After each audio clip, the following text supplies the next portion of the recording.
देखिए, सबसे पहले दुनिया का सबसे बड़ा लोकतंत्र आज नई सरकार चुनने के लिए अब वोट करने जा रहा है। भारत देश के नागरिक अलग अलग फेज में वोट करने के लिए तैयार हैं और वोट दे रहे हैं। सबसे पहले मैं तमाम देशवासियों को इस लोकतंत्र का महापर्व चुनाव लोकसभा 2020 का मैं बधाई देता हूँ।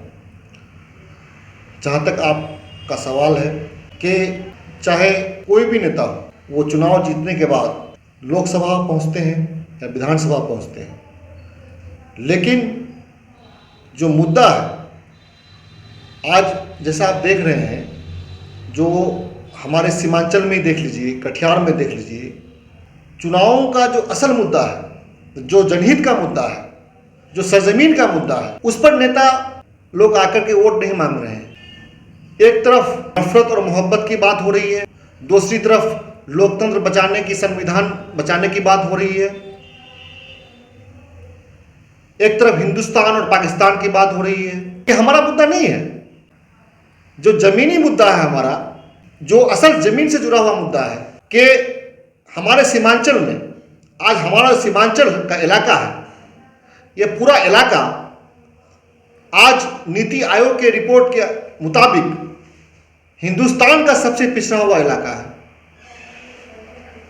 आज हमारा बिहार पर कैपिटा इनकम सबसे कम है। यहाँ पे पूरा सीमांचल, पूरा बिहार मजदूरों का फैक्ट्री बन चुका है। हमारा विकसित बिहार का सपना कैसे पूरा हो? हमारा कटिहार सीमांचल, आज देख लीजिए, पूर्णिया में एक एयरपोर्ट के लिए लोग सालों से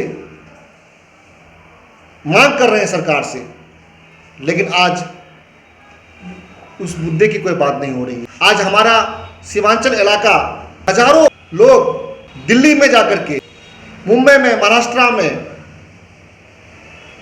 वहां जाकर के मजदूरी कर रहे हैं। अपने बाल बच्चा का पेट पालने के लिए, 2 जून की रोटी खाने के लिए दिन रात मेहनत कर रहे हैं, लेकिन उनको नसीब क्या मिलता है परिवार वालों को? और जाके देखिए कि हर महीना 1 या 2 लाश हमारे इस कटिहार में, हमारे बारसोई के इलाके में, सीमांचल के इलाके में मजदूरों, प्रवासी मजदूरों का लाश यहाँ आ रहा है। स्वास्थ्य की अगर हम बात करें, यहाँ पे इस इलाके में, यहाँ पर छोटी मोटी बीमारी के लिए इलाज तो यहाँ हो जाता है, लेकिन अगर मेजर प्रॉब्लम हो जाए लोगों को, तो लोग दिल्ली, मुंबई, पटना, सिलीगुड़ी जैसे शहर की ओर भागते हैं। All India institute of medical science Delhi में कीड़े मकोड़े की तरह लोग वहां पे अपना बारी का इंतजार कर रहे हैं। क्या all India institute of medical science AIIMS Seemanchal नहीं खुलना चाहिए? क्या पूर्णिया में एयरपोर्ट नहीं बनना चाहिए?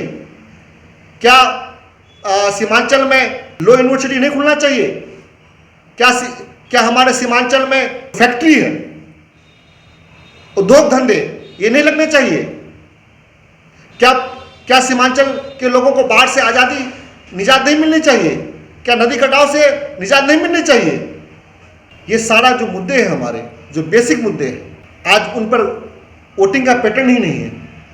इस मुद्दे पर बात होनी चाहिए, लेकिन ये मुद्दा नहीं है हो करके जात पात, धार्मिक मुद्दा, हिंदू मुसलमान, ये मुद्दा बन गया हमारा। इस मुद्दे को सर मान लीजिए कि सीमांचल का मुद्दा है, तो यहाँ के सीमांचल से जीते हुए कैंडिडेट जाएंगे, उन्हीं को न उठाना है पार्लियामेंट में, वो जाके वहाँ उठाएंगे। आज तक तो नहीं देखा गया किस तरह से उठाएंगे, इसके बारे में देखिए,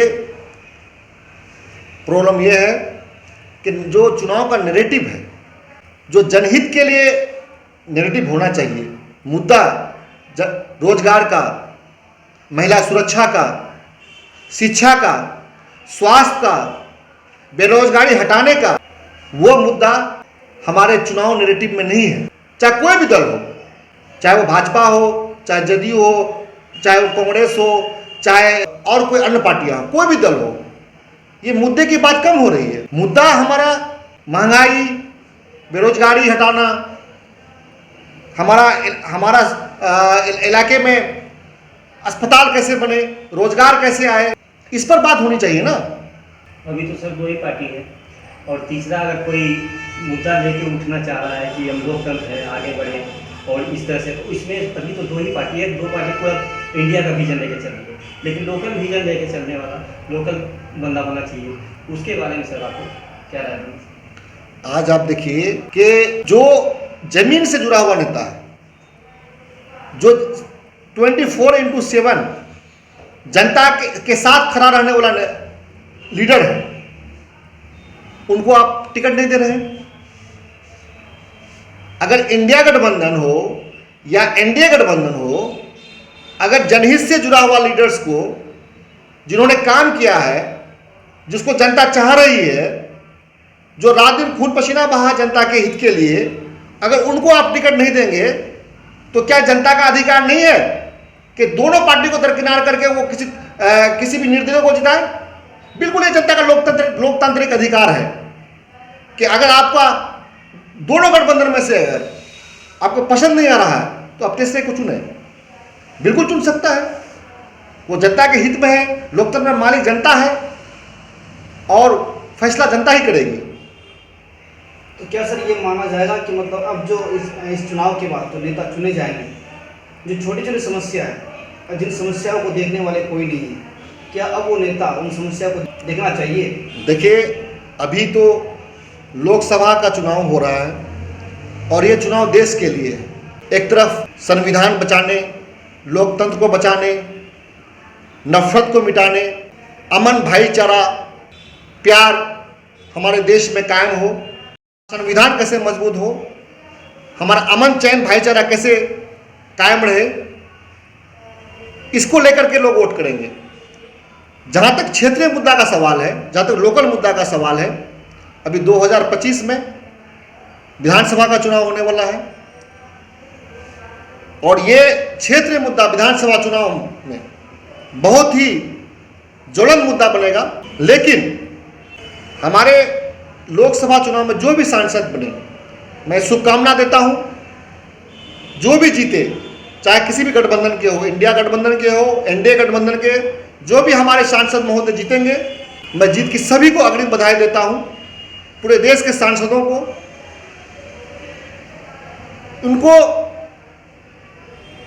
उनसे मैं कहना चाहता हूं कि आपके क्षेत्र में जो भी ज्वलंत समस्या है, आप जीतने के बाद उनको ना भूलें। अगर कहीं पे पुल बनना है तो आप उसके लिए पार्लियामेंट में अपनी बात को रखें। कहीं पर अगर स्वास्थ्य के लिए एम्स जैसा अस्पताल बनना हो तो आप उसकी बात वहाँ रखें। उद्योग धंधा लगाने के लिए बात रखें। किसानों को मंडी में बेहतर से बेहतर अनाज का उसको दाम मिले, एमएसपी मिले, उस मुद्दे को आप उठाएं। रोड का मुद्दा उठाएं, बिजली का मुद्दा उठाएं। ये सारे लोकल मुद्दे जो पार्लियामेंट में उठने चाहिए आपके स्तर से, जो सांसद के स्तर से हो, उसको आप उठाएं। ये मेरी मांग है। क्या आप आंखों की समस्या से परेशान हैं? तो चिंता की कोई बात नहीं। आपका अपना चहेता डॉक्टर मोहम्मद कुरबान अली द्वारा संचालित अतिक आई केयर सेंटर एंड हॉस्पिटल है ना, जहां अत्याधुनिक मशीनों और अच्छे डॉक्टरों से सस्ता और सुलभ मूल्य में इलाज कराया जाता है।